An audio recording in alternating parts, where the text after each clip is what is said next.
System riding to the core. Yeah. Reppin' inner city left. This is the Inner City Left broadcast. Today is Thursday, July 30th. I'm Amin Team K alongside a very thirsty Amoja, little tanky Sumler. You always take a drink as soon as we're starting. What's I know I'm gonna have a lot to say, man. I know I have a lot to say and not a lot of time to say it, you know. So you just gotta straight up let me clear my throat. There it is. Sorry, I don't maybe know maybe like Nestle, you feel like, you know, as a human being, I'm not obligated to have water. I'm not owed access to something that everything alive needs access to. You'll have access to it. That. Yeah, you'll have access to it, purchasing it. Wow. Yeah, we'll have some for you, plenty, all over the place for sale. You know, there's a lot of crazy things that have been going on. We didn't really get to dive into a couple things that happened yesterday and this past week. You know, Lindsey Graham passed, man. He had a funeral. A lot of things were said. Donald Trump came out and he was like, that old Lindsey Graham, he never saw a war he didn't like. He was like, he's very hawkish. And Donald Trump also had a lot to say about Iran yesterday. I don't know if you caught this. And I don't even think we could say this on YouTube. They're going to like further throw us down the algorithm. I just want to say what I want to talk like the president does. We can't even talk like the president on here. I was taught in school we should want to be presidential, you know, in the way that we move through the world. These are things that in American education is brought to me. Yo, being presidential is such a different thing. Like if you were being presidential right now, you'd be like eating Big Macs. You know, with a fork and a knife. Yeah, on a gold-plated tray. That's what presidential is now. Billionaires are weird, man. Presidential, starting a Bitcoin pump and dump. Yeah, that's what presidential is about. But I guess you don't give a fuck about the GDP, but I do. Yeah, I know. Okay. Then 50,000. Walt, you know. NASDAQ, no, not NASDAQ. What is it? No, that was the S&P. S&P, yeah. The S&P's over 50,000. Why do we need to talk about anything but that? Yeah. The Dow, yeah. Anyway, Donald Trump said they're going to bomb the effing S out of Iran. That was just crazy work, man. These people are saying, and then you got, and this is not what we're talking about today, but we have to say it, man. Because we are always talking about this professionalism, and you got Pete Hegseth out here saying, you know, they're going to fly over Iran, causing terror and panic and all this other stuff. What is this rhetoric? And meanwhile, you know, you have black professors in HBCUs talking about if you show up in a do-rag, you deserve to fail at life. You know, but these dudes are in suits, man. These dudes are in suits. And they're murdering people. They're eating people. There were no do-rags at Epstein Island. I don't know if they know that. Not a single one has been found.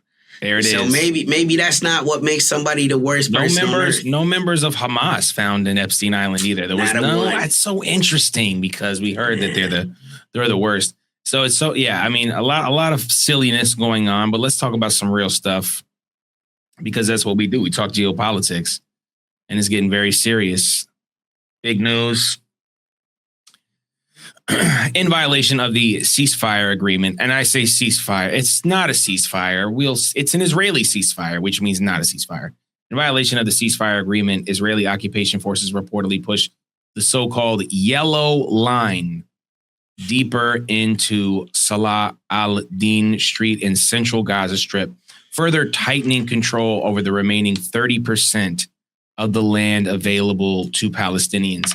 The Gaza Strip, Amoja, and I know you already know this, it's one of the most densely populated places in all of the world. And it certainly was before, you know, this 2.5 going on 3-year G-side is taking place. You have Palestinians facing, I mean, and we're going to get more into the West Bank and all that, but in Gaza right now, incredibly poor conditions. There was just another bomb strike yesterday that injured 7 people. This is supposed to be a ceasefire. Aid still not at any level to feed and house and keep the medical care high. I said I wasn't going to mention the bank, but I will. There was just another large evacuation of one of the cities. They gave people an hour to evacuate. People running out of their house with all their possessions. And it's just kind of one of those things where Palestine is still at the heart of so many of these geopolitical issues. And again, it's always baked into the conversations that we're having about Iran, obviously the tremendous violence that the Lebanese are facing under the Israelis as well. But now the Gaza Strip, already densely populated, this yellow line squeezing Palestinians closer and closer, which again is another kind of form of G-side, if you want to say it. People staying very close to each other, more airborne illnesses and diseases can be spread in that way, which is also a part of it. What are your thoughts on that? And, just kind of what does this represent, this yellow line getting smaller? Yeah, so I want to reiterate once again for a lot of people that do not know, I am a practicing Jew. So when I give my critiques of Israel, this is coming from the basis of a person that has lived an Orthodox life as extenuously as is possible in the United States of America. Okay. That being said, I think that these perspectives are fascinating when you look at, again, we're talking about a population in the Gaza that's now they're still estimating it's over 1 million people, which, how can we honestly know how many people are left, right? Because there's been no accurate way of really accounting for even all of the dead so far. There are people still buried under buildings. There are people that are unaccounted for. And it doesn't behoove Hamas or the Israelis to ever get to an accurate body count. I think one of the great illusions in the American culture, though, is to assume that it's over, and it's not. There was an article on antiwar.com the other day about Israeli strikes in Gaza. They've killed at least 2 Palestinians. That came out July 29th. This is continuing to happen. They're still bombing people. And the reason why you don't hear about it that much is because the organizations that you used to be able to count on to give you a little bit of perspective have just cut bait. I mean, Al Jazeera, for whatever else you might say about them, had normally been pretty good about their coverage of things happening in the Gaza. In the last 2 weeks, they fired almost all of their Palestinian reporters on the ground in Gaza. So those are first perspectives that just don't exist anymore, right? These are the ways where everyone is betraying the Palestinian cause. Some through active neglect, some through willfulness. And this is just what we're continuing to see. But I do want to say this last thing about Israel, because I find this one of the questions that people ask me a lot is, why hasn't why hasn't Iran attacked Israel, right, with all of these preventative strikes and such? It would shock the average American to know that in Israel right now, they don't see what's happening in Iran with the United States as an Israeli affair.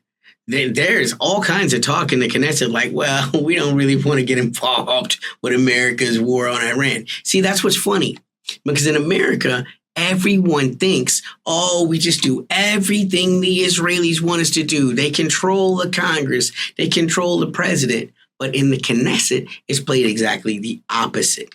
There's nothing that Bibi Netanyahu can do on his own that he's not told explicitly to do from Donald Trump. I just find that to be a fascinating thing because, again, this is just a perspective the average American does not have at all, right? Even though these things are being done, quote unquote, at the behest of Israel, at the end of the day, all of these things serve the greater American imperial project. Even Israel, at the end of the day, still serves as the agent of empire in the region.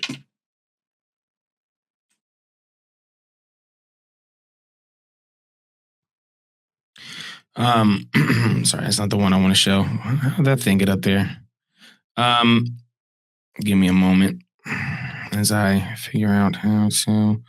There we go. So there's some more. You mentioned something really important, and it goes back to sort of this media and what are the reasons that we do this. This, of course, New York Times. Let me go ahead and take this banner off so everybody can see. Boom. Why did the New York Times change this headline and remove Jewish terrorism? As you can see here, Jewish terrorism is also a threat to Zionism. Okay. It was the first time in 170 years that Jewish terrorism was a part of a New York Times headline. They took it down in an hour and they changed it that quickly to a blunt warning for Israel. We've seen now in this it's not just been 3 years, it's really been decades. But we see these headlines kind of dance more and more around what's happening. Also now you're seeing so many these little think tank conversations, where there's some official up there and they're going, the problem is these kids are seeing these videos on TikTok and we got to change the narrative and all this stuff. There's so much propaganda out there. And when it's this obvious, it just kind of shows you how much we're not even seeing. We try to find as much as we can, but it's still very difficult because of this media blackout. And like you said, the Jewish population, the Israeli population, they already have their own propaganda that they exist with all the time. They are living, just like American exceptionalism and sort of the fog of American propaganda kind of clouds people's brains, here in the United States. It's that intense in Israel, but the rest of the world is sort of seeing this. And again, just the blatant rhetorical gymnastics that these publications go through to protect Israel, man, it's really just mind blowing. Yeah, but again, though, right? Did Bibi Netanyahu call the New York Times and make that change? No. Someone in America gave that call and that changed, right? That goes to everything that we're saying about people fundamentally misunderstanding the relationship between Israel and the United States. It is that of client state, Israel, right? And serving state, the United States. America doesn't buy Israeli weapons. Israeli buys American weapons, right? The biggest problem, unfortunately, as it relates to propaganda and the Israeli state, is that it's a colonial project that began 100 years too late, right?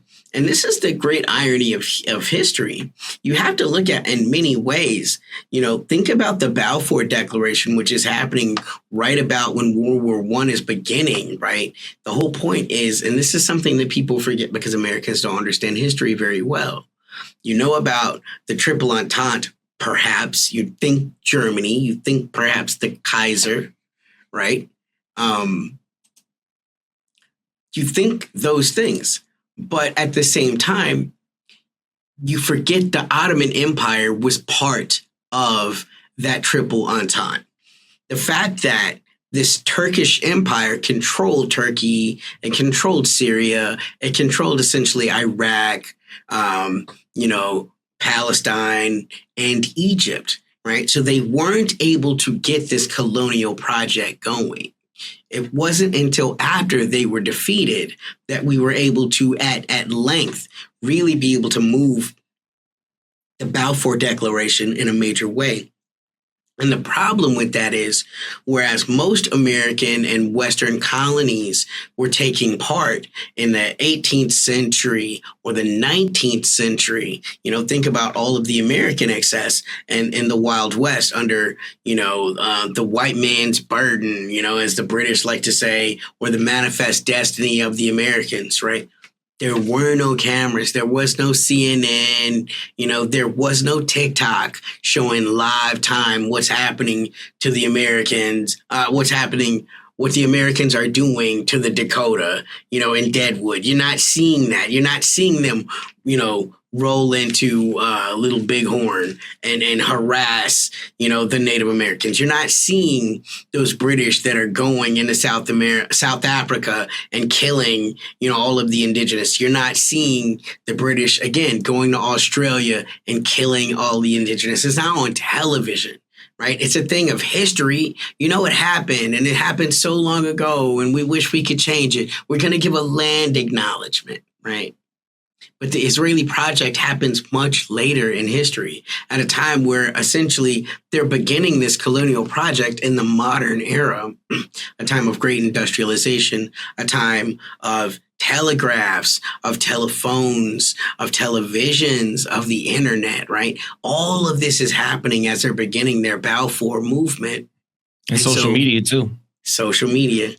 So all of this that has always happened in colonial settler projects, which has happened historically, is now, it's not history yet, right? It needs another 200 years to be history. And there's no way to sweep it under the rug. There's no way to be like, oh, we didn't know any better. We know better. We always knew better. We don't know more now than we did then, at least as far as like oppression goes. That people want their land. That people want to have their customs and culture, right? That they don't want to be forcibly removed at gunpoint. And yet there's a conflicting claim. The Europeans in the West want to see the Israelis settled in this place, and they do not care about any lengths that the Israelis go to make this happen. If this means all the Palestinians die, that is unfortunate and it's illiberal. But, look at all of the horrible things historically this happened to the Jews. And so somehow it overrides, any other suffering that, your suffering is unfortunate, and that's, that's exactly why the Israelis work so hard every year to not lose those tenuous connections, right? Even with the European culture, where you see them on Eurovision, even though countries like Spain and, the Netherlands are like, well, if the Israelis are going to be in there, I don't want to be in there, right? They're literally they're losing European countries that just don't want to be associated with Israel at all. And Israel is turning even that into geopolitical consequence for most of those countries.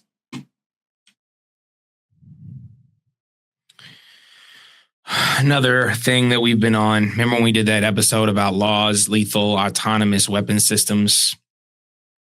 This is, I feel like, another kind of new thing in terms of like this AI. And that goes with the bots, man. Bots and ops all the time, all around. You can't get away from it. Israel paying millions to train AI chatbots how to talk about Gaza. And it's working. Former Trump campaign manager Brad Parscale is overseeing an operation, posting hundreds of blog posts on behalf of Israel with the goal of infiltrating our artificial intelligence. This has kind of been another thing that I think we've been talking about, is like AI targeting, and we could talk about it through weapons, but the AI targeting of just the media in general. We have this concept of the dead internet theory because there's simply so many fake accounts trying to, change people's opinions. And, it's not really working because, like you said, I mean, people are witnessing with their eyes, and AI hasn't quite got good enough to fool anybody other than maybe Joe Biden, I guess, but, unless you're kind of old and senile, I think people can start to tell a little bit of what's, AI and what's not. But now, again, the bot farms are not going to be as prevalent because AI is going to be pretty much running it. And I think that's just another thing that you think about. I mean, we deal with it a lot with comments on Inner City Left and our own pages, and the death threats and things that you get from the work that we do. And you don't even know if it's from a real person, because for the most part, it is a world of bots and ops. And, people tend to blame everyone except the United States government when it clearly looks like they're the ones that's perpetuating this. Do you have any thoughts kind of just on that and this whole? Yeah, I mean, we've been there. I think you were one of the first people. If it wasn't you, it must have been the muscle that introduced me to the dead internet theory. And it's absolutely real. This is one of those things you got to understand where it's illegal, right, to have bots go and listen to your song and get your plays up. But it is not illegal for corporations to create bot armies to go out and leave comments and messages to change and shape perspectives. And if companies do this, you should assume that states will do this as well. And so, you never really know anything about any of these conversations. This is why Tribe is so important. You out there, really getting sea-lined in the comments and you're writing your little essays back in the comments. And, the thing that's been trolling you the whole time is a little AI. You go to their little Insta, they got 0 followers. It was made yesterday. It's operating somewhere and God knows where, and no photo, no content, right? And just every time you say anything, they got a little essay back about why you're wrong. Right? That's, again, it's the elegance of informational warfare. And this is why it's so dangerous, because Americans are already incredibly technologically and functionally illiterate, right? We say Americans have the reading perception of a 6th grader, but I think even that is kind. It is kindness, because people don't have understanding. And this is one thing I would push back on. I don't know that most people know when they're looking at AI images. You and I are trained very hardcore, and even sometimes I'll miss. I'll see something that's a little funny meme and oh, this is clever, and I send it to a friend, and they send it back, and they're like, this is AI, and I'm like, fuck, because I go out of my way to never be that person.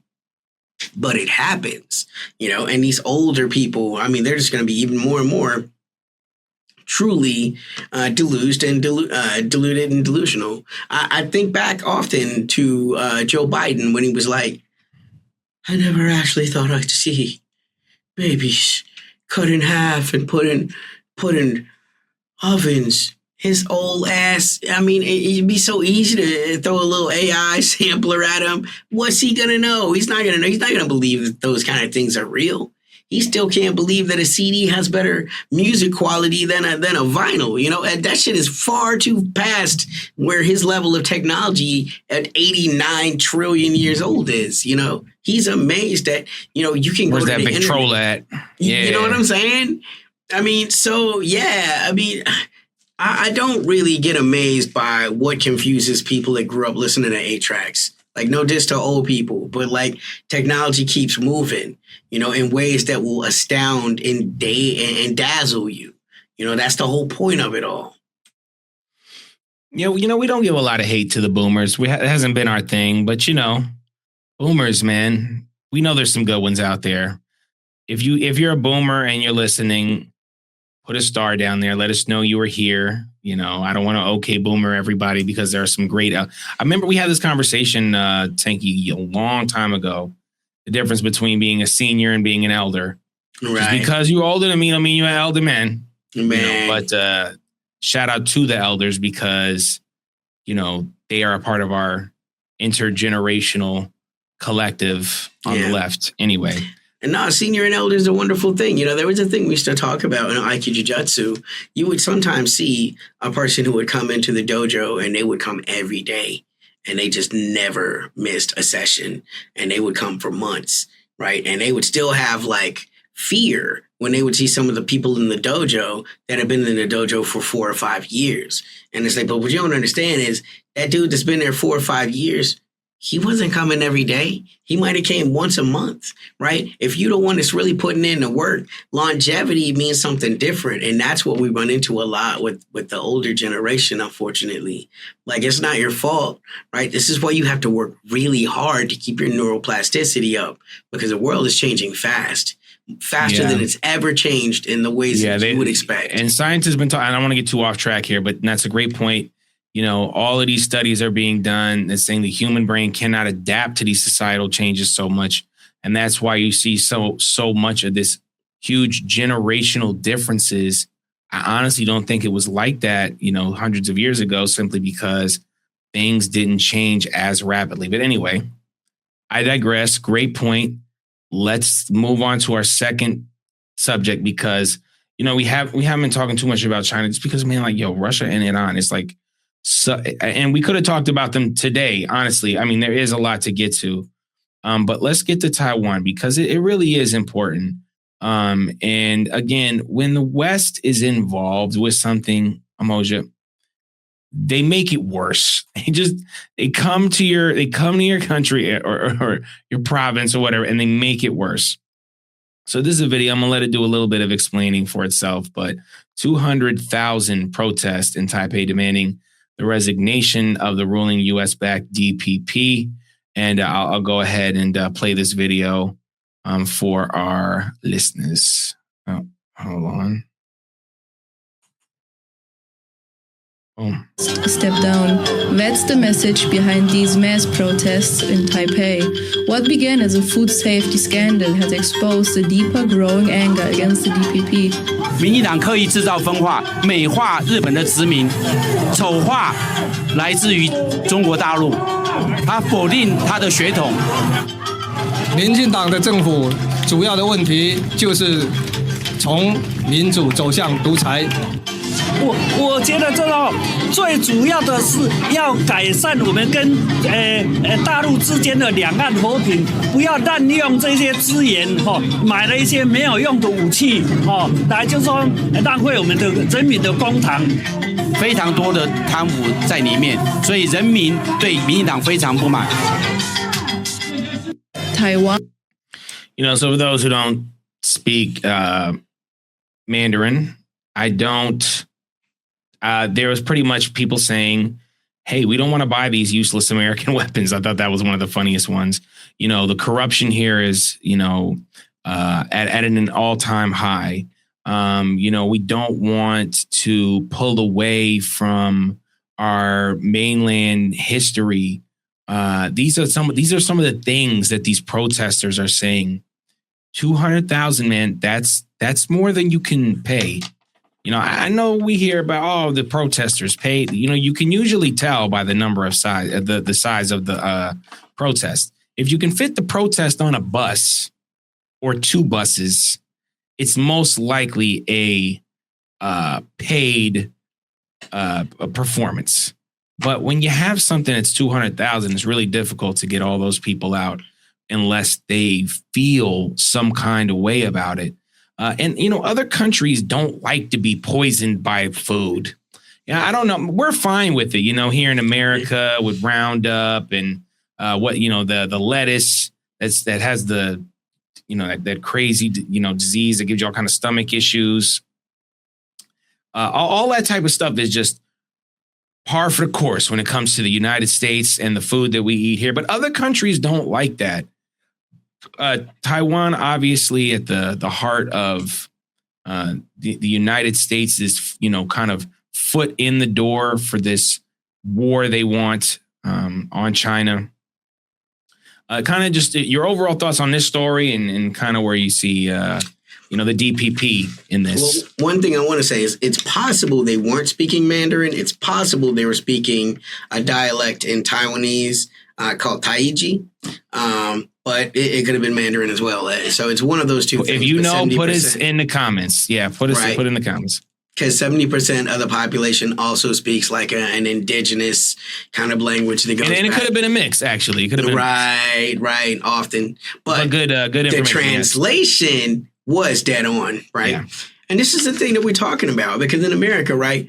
First off, let's be honest, you're not seeing this. And if you're seeing this, it's probably being portrayed as anti-government protests in China, right? Because they know that Taiwan is actually China, right? There's so many ways. But what's really happening is, once again, they're telling you, all of the people that want to see protests, all of these people that want to see people, angry at their government, it's never like this, right? This is what they don't want. They don't want to see the government that's handpicked by the Americans, with people out in the streets, adamant about the corruption.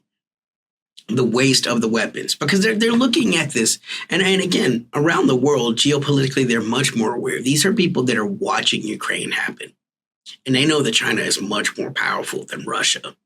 And they don't want that to happen there.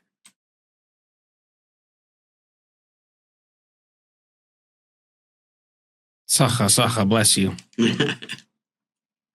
There can be no battle. There's no victorious battle scenario where Taiwan goes up against the People's Republic of China and finds a military solution.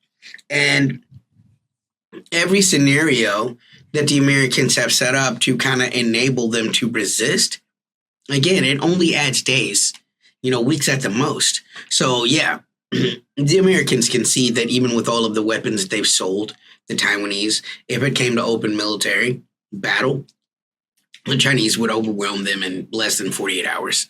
They're just too small. Their forces are not strong enough, and they don't have the ISR capabilities of China. Okay? Do you think they're watching Ukraine? They're watching the war on Iran and Iran hitting these bases, and they're thinking to themselves, "Wait a minute, these are the weapons that we bought. They're not really as effective as we'd hoped at all."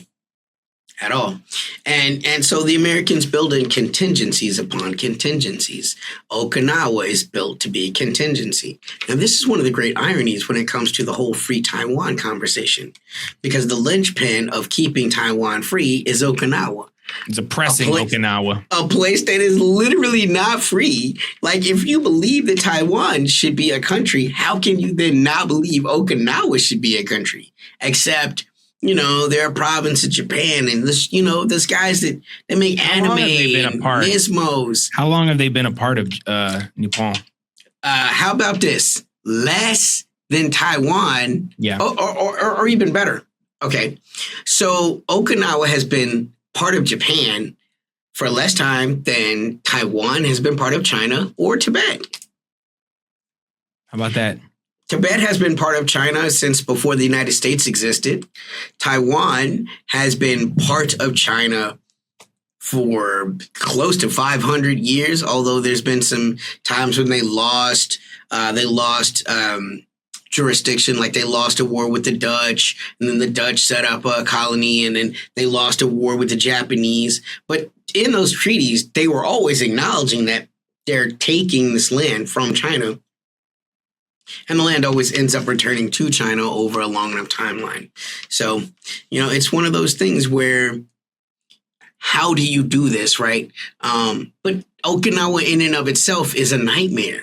The situations that the people in Okinawa have to endure, where the American soldiers, again, I've been to Okinawa. I've seen this with my own eyes.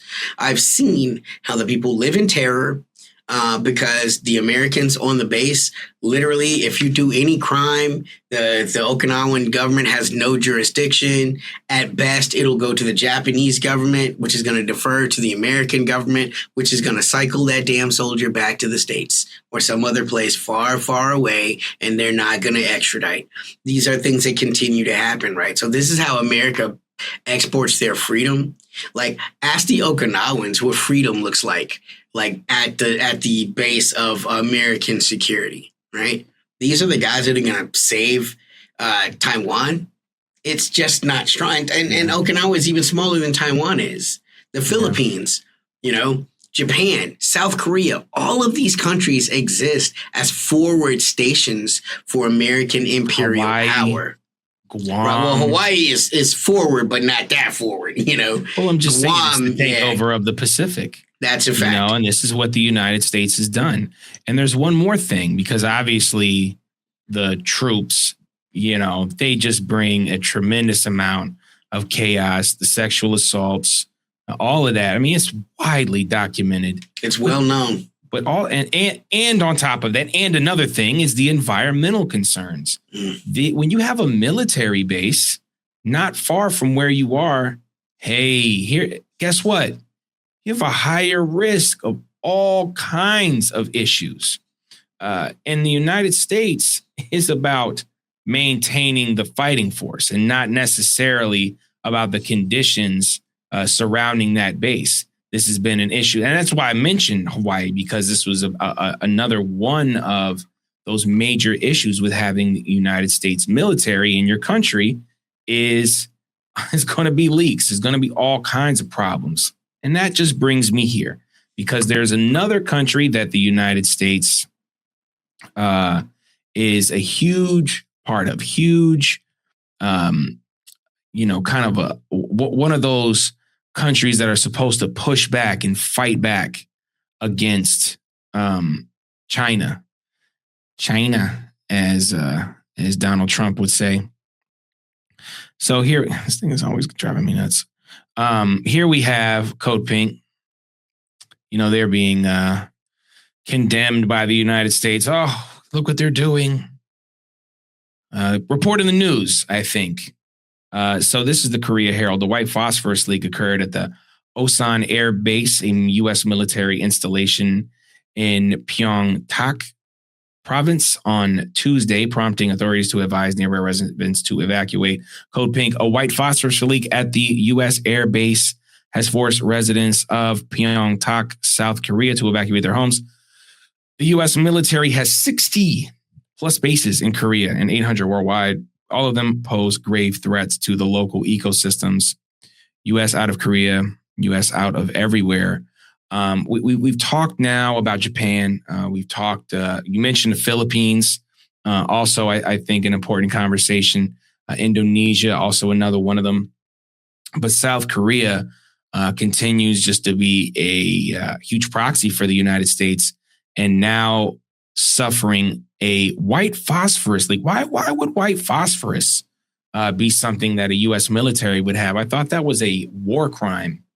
But I don't know if you've heard about this or kind of what your thoughts are on it, but just dangerous. As in all things, when it comes to ordnance, how it is utilized determines whether or not it is a war crime.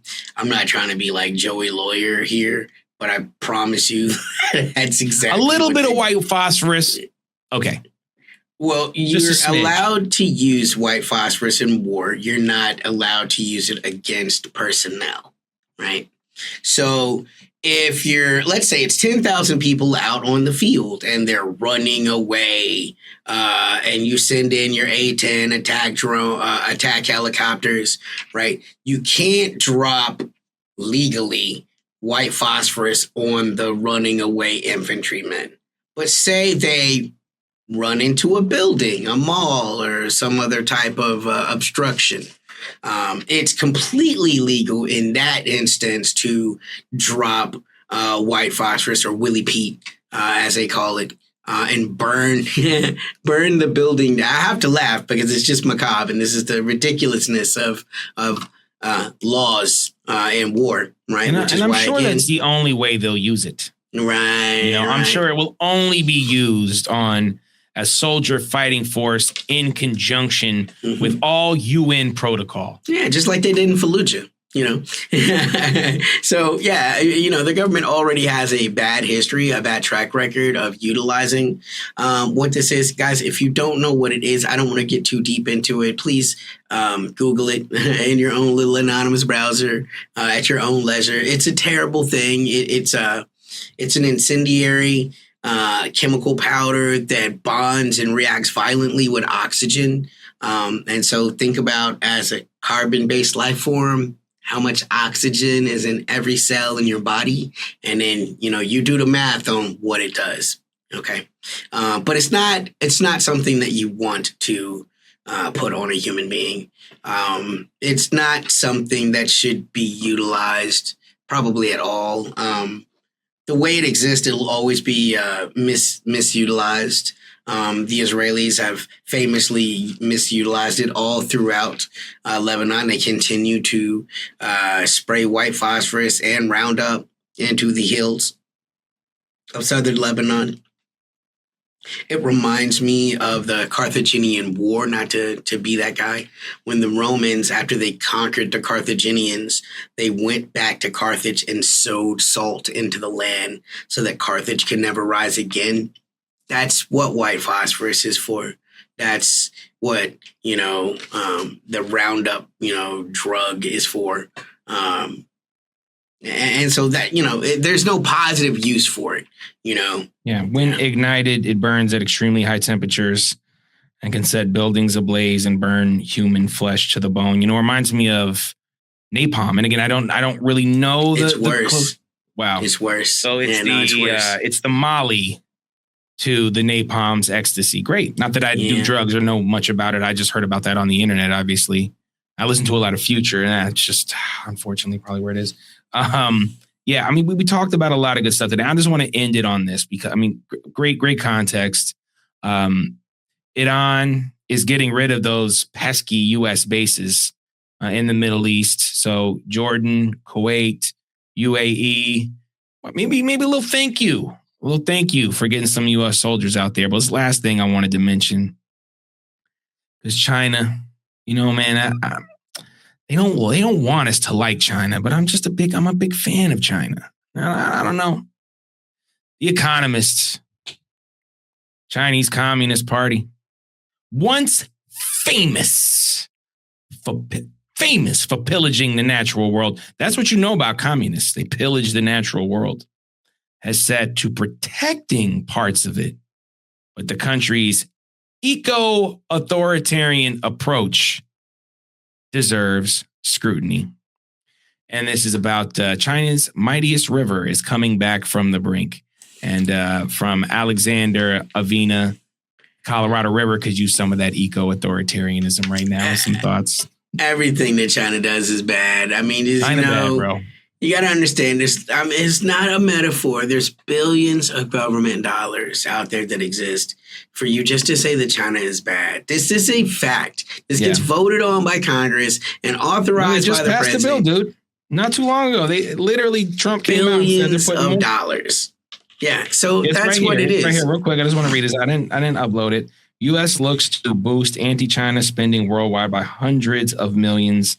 Documents say, and again, this from The Guardian. So anyway, I just wanted to throw that in there. That's literally so. Like when you're seeing these articles, that's what you have to take into consideration. That's not to say that these things are not true, but you should consider strongly the source.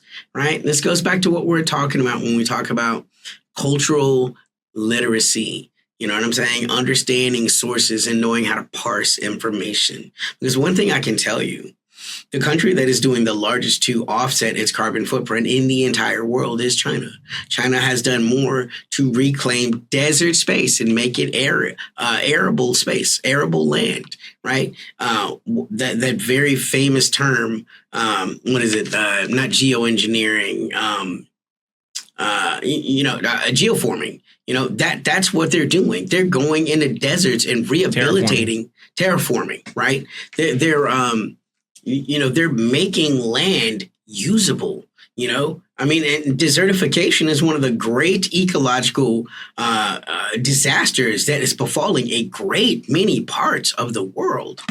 Every part of the climate world, change, right? Every part of the world where you can begin to create a system that works to do carbon capture again, which starts with grasslands, and becomes savannas and then becomes forest. Right? Over time, you can take sand and turn it back into soil. It's an undisputed fact that China is the leader in the world in this technology. And so when I'm seeing rivers coming back, as opposed to, looking at Scandinavia, watching the glaciers retreat in time lapse every year, I don't know. I struggle to find what's bad about that, except that land is a commodity according to the capitalist. And so, maybe they're doing it for free and that's bad. China bad. I'm a good American. I understand. China's bad. And that's just where you got to say, man, don't think too much about it. 2 words. China. Yeah. That's an A+. Just repeat that. Let's give a shout out to our podcast listeners. Thank y'all for all the podcast listeners who are always on here and they're saying, I don't know, I can't see what's going on. We appreciate y'all. But I think for the most part, we do a good job of explaining what's on here on this video. So shout out to the podcast listeners. Rate us if you're on Spotify. We're also on Apple Podcasts. Most podcast platforms we're on. Like and subscribe. If you're on YouTube, hit the bell. You know they don't want to put this in your algorithms. They hate it. They don't want to see it. So you got to fight them back on it as well. Fables, Foibles, and Other American Sins. Available in the description. Merch as this shirt that I'm wearing right here.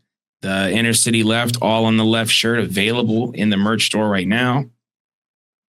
Lil Tanky, everywhere you find music. New music coming out August 8th. So very soon. August 7th. August 7th. There it is. Very soon. Even sooner. Wild Ass Nights. Check that out. Me TMK, everywhere you find music. Patreon.com/Inner City Left. We love y'all like cook food. Y'all are the real heroes. Anything we missed, Tanky? Final thoughts. On behalf of Inner City Left and Associates, Inner City Left would like to apologize for the thoughtless comments Tanky made about all of the septuagenarians that perfectly understand the difference between artificial, intelligence images and know, what high definition music is, and don't just listen to their 8 tracks. What he said was rude and fucking bad. I condemn it in the strongest terms. Yeah, thank you. That's our lawyer right there, Mr. Sumler. Yeah. Dr. Sumler, Esquire. I'm not sure. We'll figure it out. We'll figure out how we want to do it. For Dr. Sumler, Esquire, I'm Amin TMK. This is the Inner City Left broadcast. Peace. System riding to the core. Yeah. Reppin' Inner City Left.